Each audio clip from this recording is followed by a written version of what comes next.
Hello बच्चों, let's see this question. This question says a artificial satellite revolves around a planet for which gravitational force F varies with distance r from its center is equal to F proportional to r square if we note its orbital velocity then.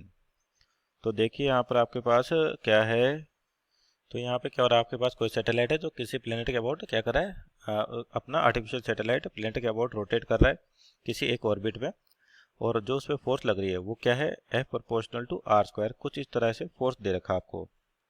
तो यहाँ पर जो की concept हो जाएगा इस numerical के लिए कि की कॉन्सेप्ट कि अगर आपके पास कोई भी ऑब्जेक्ट किसी दूसरे ऑब्जेक्ट का अराउंड सर्कुलर मोशन कर रहा है तो सर्कुलर मोशन के लिए जो नेसेसरी फोर्स है वो कौन प्रोवाइड करेगा, यहाँ पे ग्रेविटेशनल फोर्स. तो सिंपल कहें कि जो की कॉन्सेप्ट होगा आपके पास वो होगा ग्रेविटेशनल फोर्स. Gravitational force.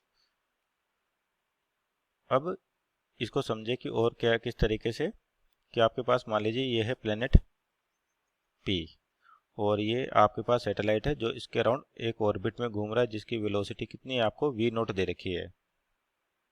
तो यानी कि ये पार्टिकल या सैटेलाइट इस प्लेनेट के अराउंड सर्कुलर मोशन कर रहा है.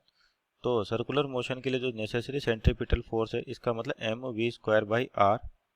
r क्या यहाँ पे डिस्टेंस है कहाँ से, सेंटर ऑफ प्लेनेट से सैटेलाइट के बीच में.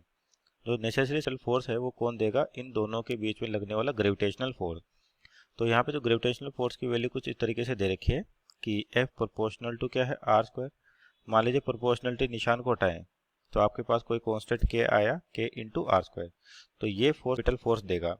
तो क्या लिख सकते हैं अपन, mv². और यहाँ पे जो r है वो रेडियस है कहाँ, सॉरी डिस्टेंस है कहाँ से, सेंटर से. तो यानी कि r की जगह क्या यूज़ करें अपन, कैपिटल R की जगह स्मॉल r इक्वल टू कितना हो जाएगा, KR². तो यहाँ से v² और v² क्या है, ऑर्बिटल वेलोसिटी. तो इसको v नॉट. तो v naught square equal to KR³ divide by m. तो यहाँ से v नॉट की वैल्यू क्या आ जाएगी, √K/m इंटू r⁴ ये आपके पास कांस्टेंट है. इसका मतलब जो वेलोसिटी है orbital velocity directly proportional to r⁴ so our final answer is r proportional to 3/2. तो यहाँ पर ऑप्शन नंबर 2 आपका करेक्ट आंसर होगा. Hope you understood it well. Best of luck.